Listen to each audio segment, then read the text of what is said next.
Semakin semakin keren orang tuh semakin banyak masalahnya gitu.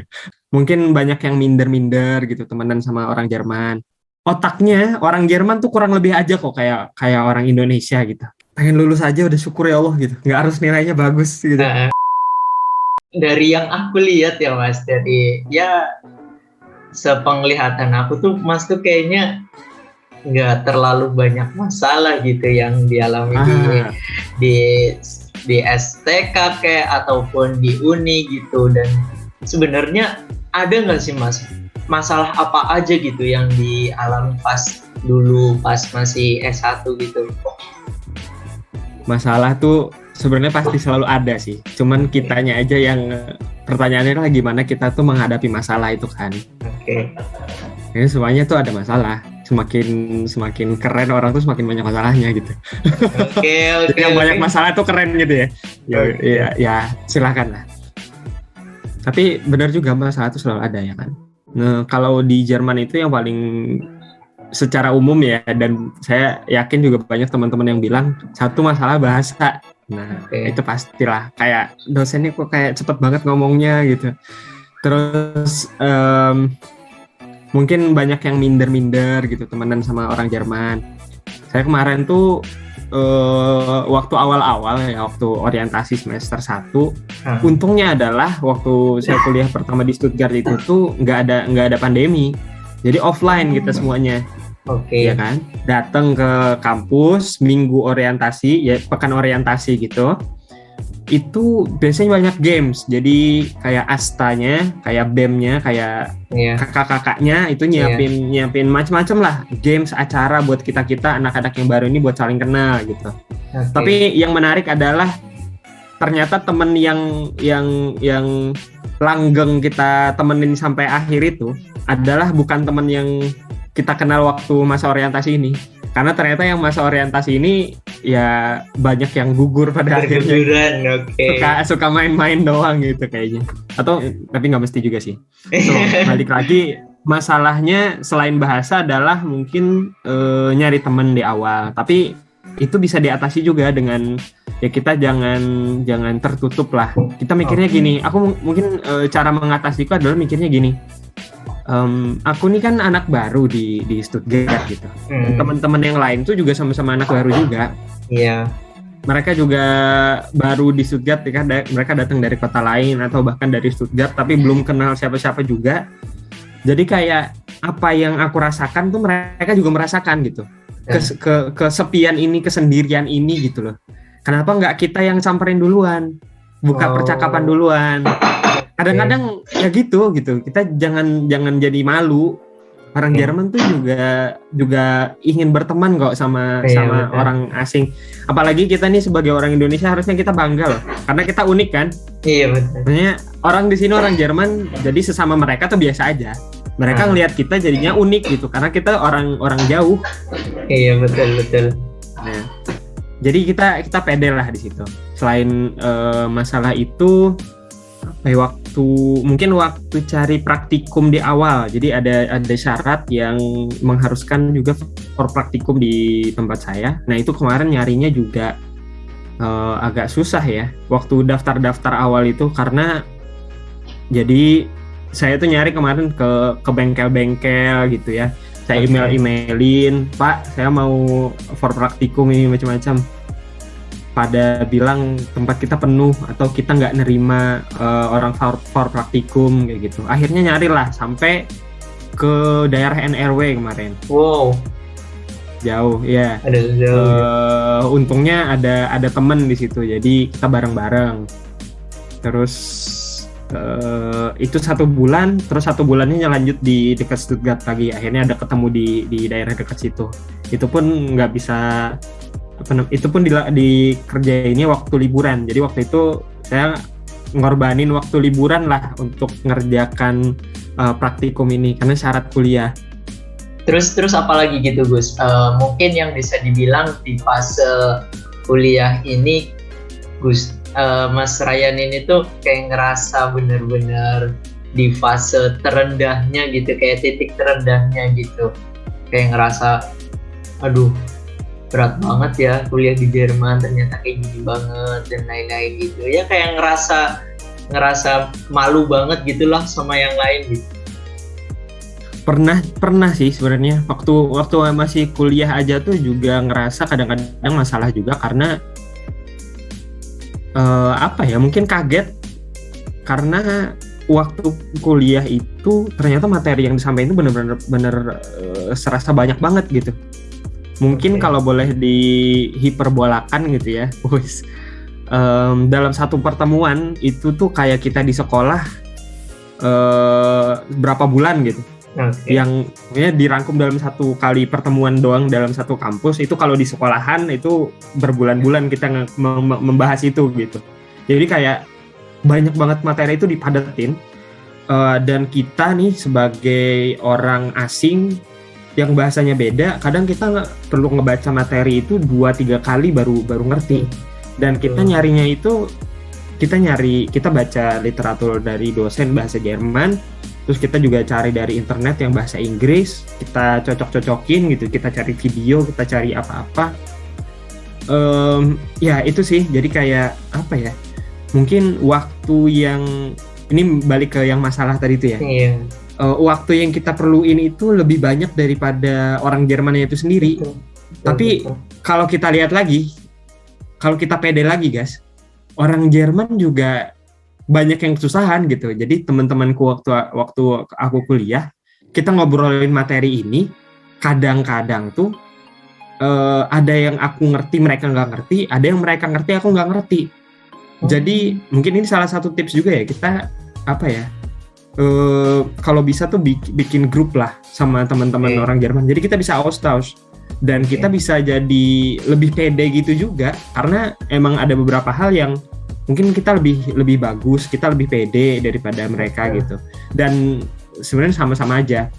Nah, balik lagi ke masalah yang pernah aku hadapin dan mungkin salah satu yang bikin stres juga, atau bahkan aku ketawain aja waktu ini, waktu kemarin ngelamar kerja sih sebenarnya, ngelamar kerja karena apa ya, aku nyarinya yang lebih ke work student yang kayak biar kita bisa ngaplikasiin sesuatu yang kita pelajarin lah gitu. Kemarin ya agak idealis gitu. Jadi daftar lah beberapa banyak macam-macam, kita nulis Bewerbung ini surat lamaran. Awalnya itu kita sampai saking banyaknya aku nulis surat lamaran itu sampai wis terserah lah diterima atau enggak gitu. Tapi beberapa kali ditolak, akhirnya aku review lagi kira-kira poin mana ya yang kurang bagus gitu. Aku bagusin lagi sampai di step berikutnya. Di step berikutnya itu kayak mereka nerima surat lamaran, mereka undang untuk interview. Ada dapat beberapa interview katakan kemarin itu. Di interview juga nggak masuk juga gitu. Lalu udah ngarep kan, udah di interview, betul. Jatuh juga beberapa kali interview kemarin tuh. Nah, abis itu aku koreksi lagi lah yang kurang di interview kemarin. Ini gitu. Aku ulangin lagi kayak gitu dengan nilai, dengan aku perbaikan sendiri yang aku lakuin ya, aku evaluasi sendiri. Akhirnya alhamdulillah dapat yang cukup bagus lah menurutku, alhamdulillah. Ini semacam work student kayak gitu juga. Kayak gitu yang bisa ngaplikasiin minat kita ya. Kayak gitu di Aachen ini. Jadi ceritanya kemarin waktu pas master ini, pas sudah di Aachen. Oke.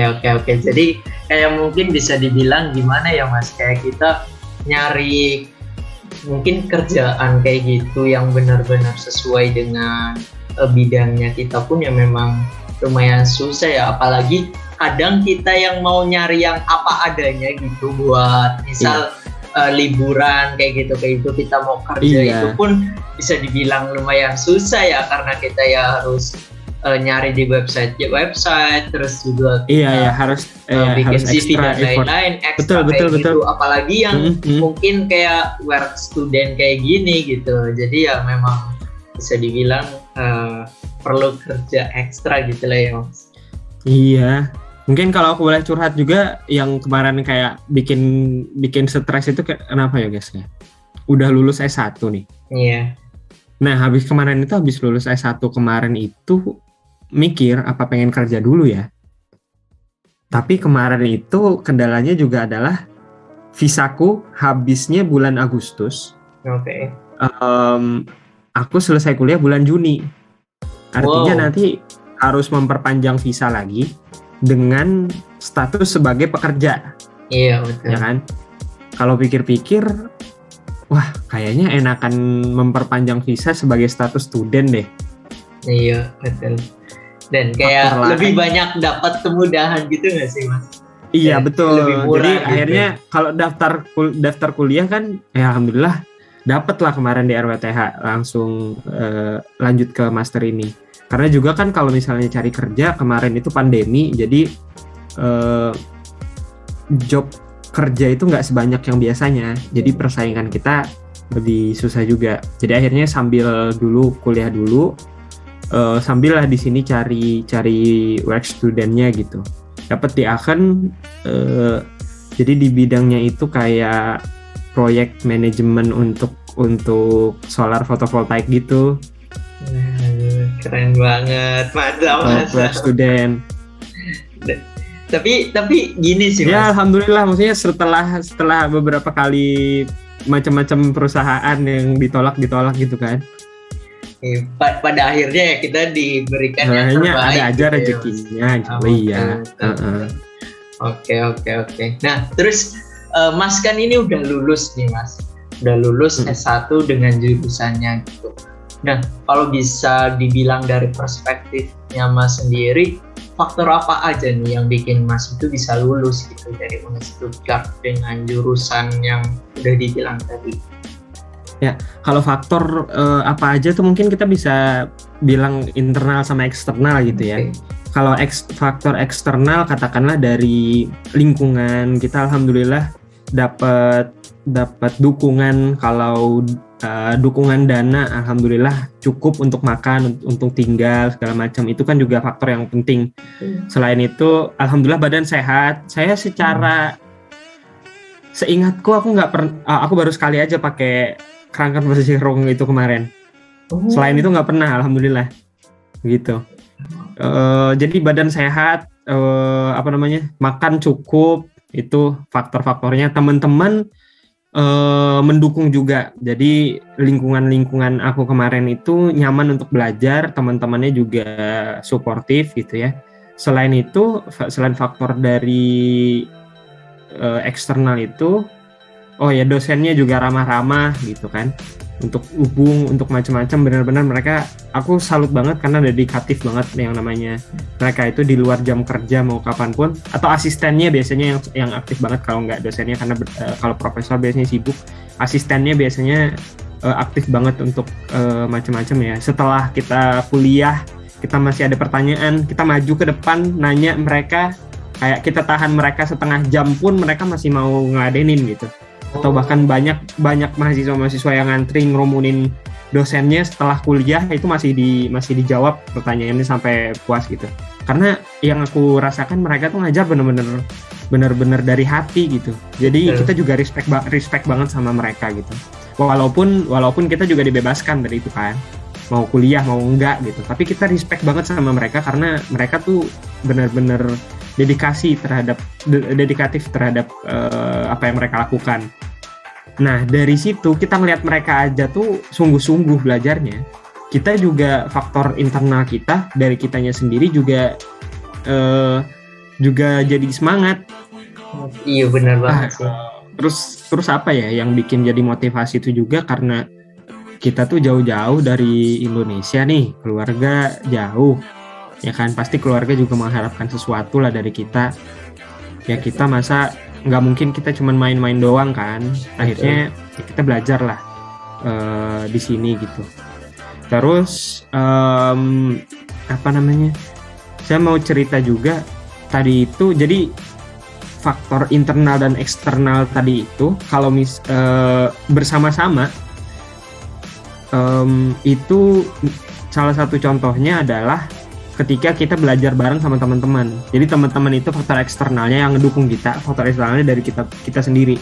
Nah ini recommended banget deh buat teman-teman yang nanti mau kuliah, yang baru mulai kuliah atau yang lagi kuliah juga, buat bikin semacam LAN group gitu. Oke. Memang orang-orang ada preferensinya, ada yang suka belajar sendiri, ada yang suka belajar sama-sama.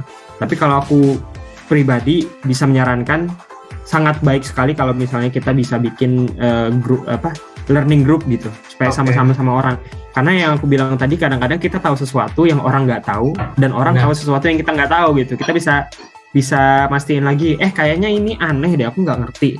Oh itu kayak gitu dibilang sama temen atau kita yang ini ke mereka gitu. Ya kadang-kadang itulah, misalnya ada beberapa hal yang kita pelajari di student college, matematika katakanlah. Nah teman-teman ini misalnya teman-teman kita lupa matematikanya kayak gimana, kita baru fresh belajar di student college, kita ingat, kita bisa ngajarin mereka. Dari situ muncul satu pede ya, satu percaya diri kita, jadi bisa kita latih lagi untuk ngomong sama orang Jerman lah ya. Secara umum kan kita baru mahasiswa-mahasiswa yang di sini ada aja yang punya masalah kayak gitu, nggak pede mungkin sama teman.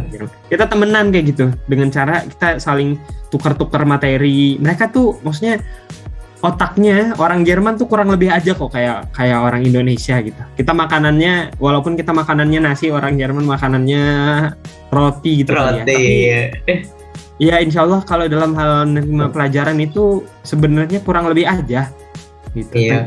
Tinggal kitanya aja yang harus pede gitu. Betul. Dan memang apa sih learning group tadi itu salah satu yang buatku ini banget, buat kita sharing sama temen tuh. Iya, jadi terus juga ada pemateri yang bilang pun kayak misal di semester awal kita ya diharuskan sih seharusnya kalau misal kita punya teman orang Jerman kayak gitu. Jadi nanti ketika di fase semester yang mungkin akhir-akhir, di situ kita tuh udah akrab gitu. Jadi kalau kita ada mau minta bantuan, saling sharing dan lain-lain, kita tuh rasanya udah lebih akrab gitu. Dibandingkan ketika semester awal kita nggak berteman dengan dia, kita nggak gabung dengan dia. Akhirnya pas di semester akhir kita mau nanya materi ataupun butuh bantuan dia, kayak dia pun lah kemarin ngapain aja gitu. Kayak kenapa nggak gabung sama kita? Kenapa nggak kenal sama kita gitu? Jadi kayak ya sebenarnya emang diharuskan banget sih di semester awal kita harus membaur gitulah sama teman-teman yang dari Jerman gitulah. Setuju. Oke. Nah terus gini nih Mas, ada nggak sih kayak pas masa kuliah itu Mas itu nyesel gitu, kenapa aku dulu pas kuliah aku nggak kayak gini ya? Kan kalau misal aku kayak gini mungkin hasilnya lebih baik kayak gitu. Apa ya, sebenarnya ini ada plus minusnya juga sih, which is aku juga cukup bersyukur sih. Jadi kemarin itu ada materi-materi yang aku tuh belajarnya mepet banget. Jadi waktu aku ujian, udah mendekati ujian, yang ada di otakku tuh kayak, ya Allah, pengen lulus aja udah syukur ya Allah gitu. Nggak harus nilainya bagus gitu. Ya kan? Kenapa ada terjadi kayak gitu? Kita mepet-mepet kayak gitu, kenapa? Faktornya adalah aku kemarin tuh sibuk organisasi kemarin. Salah satunya. Jadi itu cukup menyita waktu juga. Selain ya mungkin time management aku yang masih bisa lebih diperbaiki lagi. Jadi apa ya? Mungkin kalau kita bisa katakan secara umum, mungkin time management ketika ngampus itu loh sebagai mahasiswa. Karena kita kapan mau kuliah, kapan mau kerja. Kadang-kadang kita mau santai, kita mau main gitu. Jadi kapan kita mau istirahat. Nah kadang-kadang kita juga overwhelmed, kita lupa waktunya buat istirahat, sehingga kalau pas kita belajar itu kita juga nggak maksimal menyerap apa yang kita pelajari gitu. Oke, paham. Terus yang kayak itu tadi mungkin apa ya, mindset aku yang ya Allah mau lulus aja udah syukur ya gitu. Jadi kita belajarnya juga seadanya aja, cuman Iya, sekedar buat lulus aja. Nah itu sih yang mungkin disesali. Seandainya bisa diulangin, aku pikir harusnya nggak kayak gitu. Harusnya kita bisa manage itu lebih bagus. Oke. Nah, salah satunya pembahasan mengenai hal yang disesali ini pun ya, aku mengambilnya tuh kayak, oh berarti kayak dulu teman-teman yang udah pernah lulus kuliah di Jerman itu, mereka nyesel nih karena nggak kayak gini. Nah, aku yang masih benar-benar fresh banget, masih student college, dan aku tuh, oh jadi kayak mengambil beberapa poin dari pemateri gitu. Oh berarti dulu pemateri aku tuh bilang kayak gini, oh kayak gini. Jadi harapannya aku bisa lebih baik gitu dari generasi sebelumnya gitu ya. Baiklah, lebih baiklah Bagas. Amin. Ya gitu sih. Mantap. Nah, luar biasa.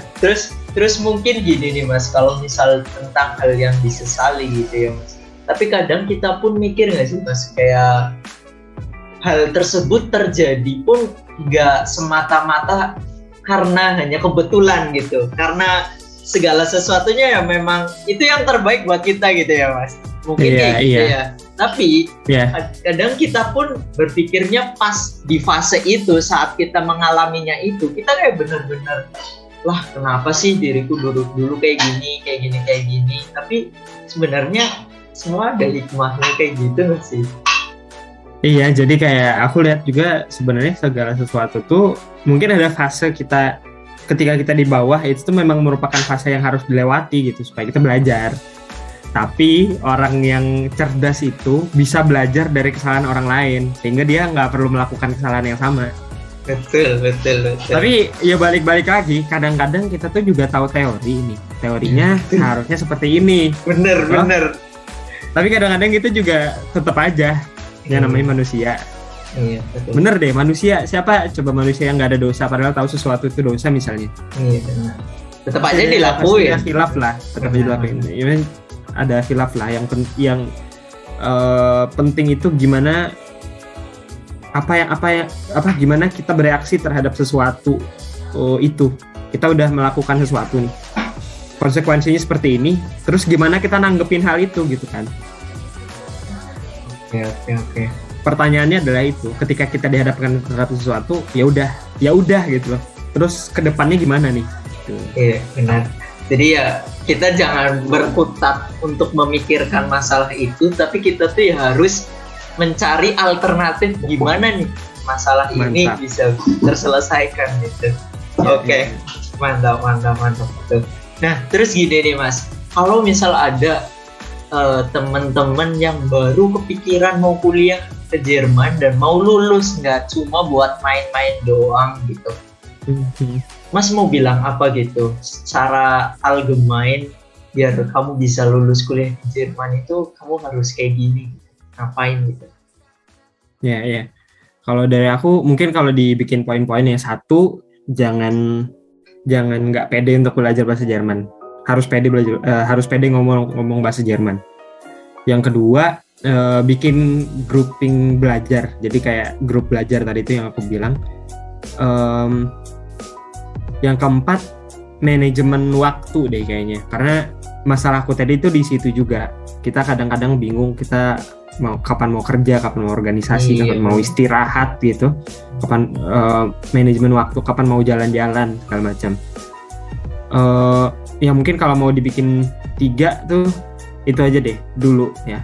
Yang insya Allah kalau misalnya kita sesuai, apalagi di manajemen waktu ini, kalau misalnya waktu yang kita kasih buat belajar itu cukup, sebenarnya insya Allah lulus gitu. Oke. Jadi memang masih. Mungkin kalau mau ditambahin tuh kayak harus lebih sabar kayaknya ya. Mungkin kita lihat teman-teman kayak kok cepet banget mereka ngerti ini gitu. Kok udah pada lulus sih gitu. Misalnya ada yang pada akhirnya kayak kecewa sama dirinya sendiri. Kok yang lain udah lulus sih? Kok yang ini kok Mas itu bisa, kok Mbak ini bisa kayak gitu sih? Kita tuh jangan sampai kecewa sama diri kita sendiri. Itu juga sih kalau misalnya kita jatuh nih, kita jangan sampai kecewa sama diri kita sendiri. Mungkin kita perlu waktu aja untuk bisa seperti mereka juga. Kan timeline orang-orang itu beda kan. Bisa jadi kalau kuliahnya lama bisa jadi Anda belajar lebih banyak dari yang kuliahnya cepat gitu kan. Atau Anda mahasiswa kesayangan dosen. Benar.